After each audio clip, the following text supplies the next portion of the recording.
Old Mill Renovation and Restoration Plan pitched to Scugog Council. Dan Kearns, The Standard. Scugog. A company has been given Scugog Township approval to seek grant funding to potentially renovate Port Perry's Old Mill. At a meeting on Monday, April 17th, Jeff Fleshman and Sean Sutcliffe from S.A. Sutcliffe presented to councillors their early vision for the mill and requested township approval for them to apply for various grant opportunities. We foresee this going forward in two parts.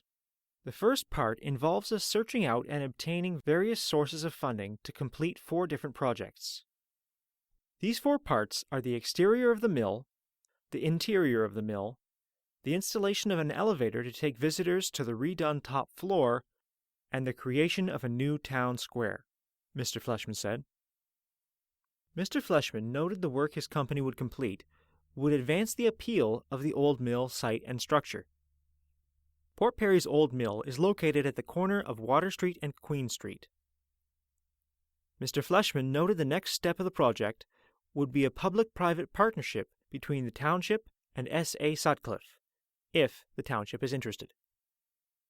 The project could then see construction of a new retail space on the west side of the mill and a renovation or revitalization of the Latcham Center. Mr. Fleshman stated the company has been having conversations with the Mississaugas of Scugog Islands First Nation, MSIFN, on possible involvement in this project. We envision the inside of the mill as an education and information center where the Mississaugas can tell visitors about their long history in the area, as well as their ongoing presence here. However, Mr. Sutcliffe explained that talks with the Mississaugas have not yet led to a concrete agreement on this matter. They may entertain the thought of doing something with us, he said. Ward 3 Councillor Robert Rock stated his concern about the township supporting this project without having first seen a detailed proposal. I have no idea truly what is being proposed, he said. I just don't have a clear vision of what you're doing. Councillor Rock also said he hoped this motion didn't tie council to one exclusive company or offer for the mill. Clerk Becky Jamieson clarified what council was voting on. This motion that's on the floor before council is solely receiving the presentation and providing support for them applying for funding opportunities. It's not giving them permission to do anything with the old mill at this point in time. Mayor Wilma Watton noted the township's previous request for a proposal process for the mill was unsuccessful. Ward 2 Councillor Jenna Guido spoke in favor of the motion, pointing out that funding is hard to come by, and the delegates would need to bring a proposal to township staff first if their grant funding opportunity is successful. Council later voted to support the company in their initiative to get funding and to have the MSIFN consulted during the process. Lindsay's first skate park opens at the Boys and Girls Club of Kawartha Lakes. Dan Kearns, The Standard. Kawartha Lakes. On a warm and slightly breezy day, Tuesday, April 11th, the Boys and Girls Clubs of Kawartha Lakes officially opened a skate park in Lindsay. The park is located on the grounds of the Boys and Girls Club site, at 107 Lindsay Street South, just near the basketball courts. This is also a milestone for the community, as this is Lindsay's first permanent skate park. The skate park here was a dream from 2010, so it's a long time coming, and it's really made a huge impact already on the club. The cement was barely dry, and the youth were here using the park on skateboards, on bikes, and on scooters. It's really already brought so many youth right to our door, Boys and Girls Club Executive Director Amy Terrell told The Standard. The project was made possible through funding from the Ontario Trillium Foundation, the Government of Canada, and the families of Dominic and John Fox. A press release from the Boys and Girls Clubs stated, "The new park is compatible with scooters, BMX bikes, and skateboards, and will be available 7 days a week for club participants and the public. But there will be specific hours reserved for club programs." The official opening event included a ceremonial ribbon cutting and demonstrations from local trick masters. It's an amazing group you have here. It works so well, and the community appreciates you every single day in everything you do. So congratulations on another beautiful endeavor, MP Jamie Schmales said at the event. After seeing the project move from site selection to the breaking ground phase and now to the official opening, MPP Laurie Scott expressed her glee. "We are finally here. It's just fabulous. I'm so pleased it all worked out and everybody came together," she further added. Brock Council approves dog park project in principle. Dan Kearns, The Standard. Brock. The Township of Brock is moving forward with creating a dog park in the municipality. A report councillors received in March recommended a dog park for the Township of Brock be located in McLeod Park because it is further away from residential buildings, has sufficient parking, and requires the least amount of preparation. At a meeting on Tuesday, April 11th, while noting she is currently not in support of a dog park, Ward 3 Councillor Angela Canavan stressed the importance of the township completing the Parks, Recreation, and Culture Master Plan before choosing a spot for this dog park project. "I think it's really important we continue with these overall master plans and certainly with the vision of McLeod Park and Clare Hardy Park. I would like to think we can garner some input from the community without committing a 2-acre space to that area," she stated. "For me, it makes sense to go through the planning exercise first." She made 2 motions. One of those motions was to approve the creation of the dog park in principle and to have staff members obtain suggested wording for the dog park signage. The other motion called for the location to be determined through the Parks, Recreation, and Culture Master Plan. Ward 2 Councillor Claire Doble estimated residents have been asking for a dog park for the last 3 years and said she was happy to support the motion to approve the dog park project. Ward 4 Councillor Kriya Pettingill pledged her support as well for the project, noting every municipality around Brock has a dog park. However, Mayor Walter Schumer stated he does not believe there's a substantial number of residents who are in support of a dog park. "I think it opens up potential liability issues, and I just don't think it's in our wheelhouse at the current time," he added. In a recorded vote, the first motion approving the project in principle passed 4-3. Regional Councillor Michael Jubb asked how long the master plan process is expected to take before being brought to Council for adoption. CAO Ingrid Svelnes responded, stating the master plan is not expected to be finished until the end of 2023. The second motion to wait until the master plan is complete before selecting a location for the dog park was approved unanimously. Kawartha Lakes keeping a bulky plastic program at the Lindsay Ops landfill. Dan Kearns, The Standard. Kawartha Lakes. The City of Kawartha Lakes is moving forward with making a recycling program for bulky plastics permanent. At a meeting earlier this month, Kawartha Lakes councillors saw a report on a recycling program which had been piloted from 2022 until this year. Bulky plastics is a category for waste items, including lawn chairs, damaged recycling/waste bins, or carts, toys, laundry hampers, hangers, and more, the report explained. The majority of bulky plastics have historically been landfilled in Kawartha Lakes, needlessly taking up valuable space and shortening the lifespan of our landfills. The report went on to state, the pilot program saw the diversion of 70 tons of bulky plastic from the Lindsay Ops landfill.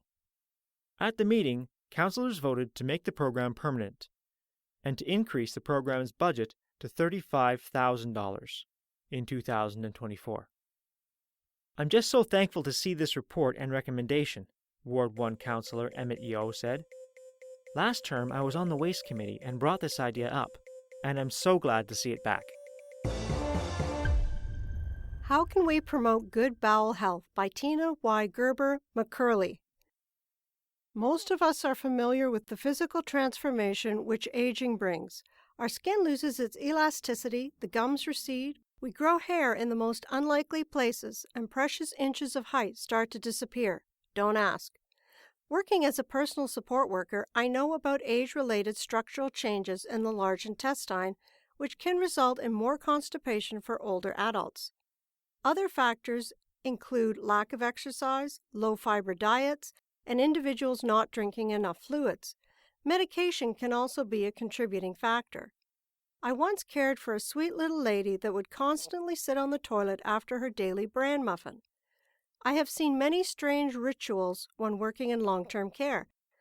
A fact which surprised me was that the average person uses the toilet 2,500 times a year. What you put on your plate can either promote or prevent regular bowel movements.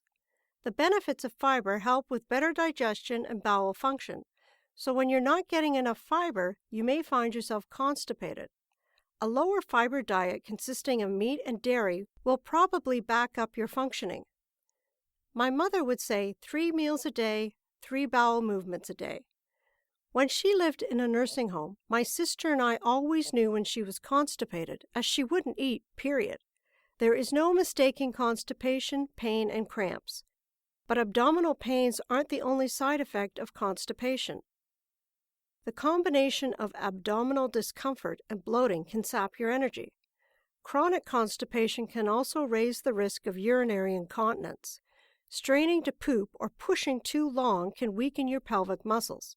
The best natural remedy for constipation is to pile your plate with fiber-rich food like fruits and vegetables. I may suggest the high sorbitol content in dried fruits, such as prunes, figs, and dates, as they can act as a natural laxative, which would also include flaxseed and fresh fruit like pears and apples. It is typical for hunger to take a back seat when you're constipated. Having trouble occasionally isn't a big deal, so upping your fiber and water intake or taking an over-the-counter laxative may be of benefit. Contact your doctor if home remedies aren't enough. Constipation is an emergency when alarming symptoms like weight loss, blood in your stool, anemia, or you experience persistent bloating. If you have any of these symptoms, seek medical help. It is important to maintain good bowel health as almost 70% of the body's immune system is contained within the digestive tract. The secret to making healthy food choices is to add prayer to receive God's help. Healthy food choices are exactly that, a choice. Welcome to You've Got to Be Kidding, a podcast that offers a different perspective of life around us. Listen now to author Jonathan van Bilsen. Traveling seems to be coming back into full swing, and I'm grateful I did not let my Nexus card expire before I renewed it. I'm told the backlog in obtaining cards is just horrendous. For those unfamiliar with Nexus program, it's a joint Canada Border Services Agency and U.S. Customs and Border Protection initiative. It's an expedited border control program designed for pre-approved low-risk travelers. Members of the program can avoid long waits at border entry points by using reserved lanes at land crossings into Canada, Mexico, and the U.S., by using self-serve kiosks at airports in Canada, the U.S., and many international locations, or by phoning border officials for a marine entry. Many people think of traveling as heading to the airport and hopping a flight, but one of the most agonizing elements of trekking is crossing the border by car, and this is where Nexus has an amazing edge. First of all, most people are not aware that the Whirlpool Bridge in Niagara Falls is a Nexus-only crossing point. That means you can simply scan your card and chat with an agent for a few seconds.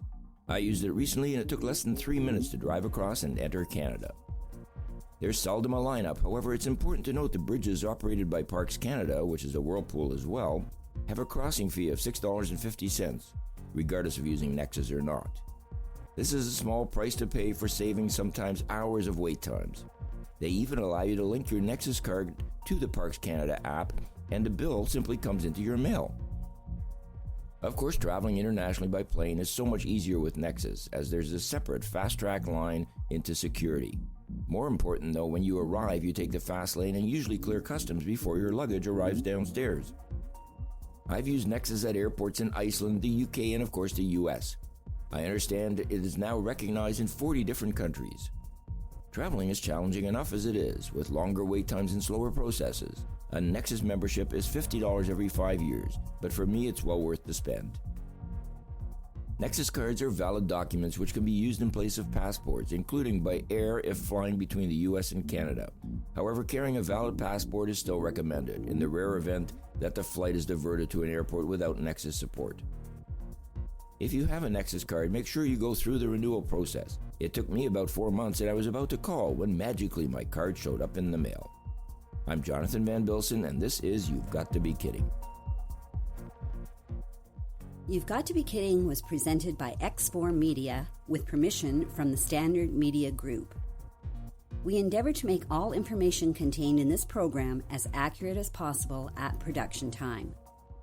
X4 Media and the Standard Media Group are not responsible for any liabilities resulting from information contained in this program. For more information, please visit x4media.ca.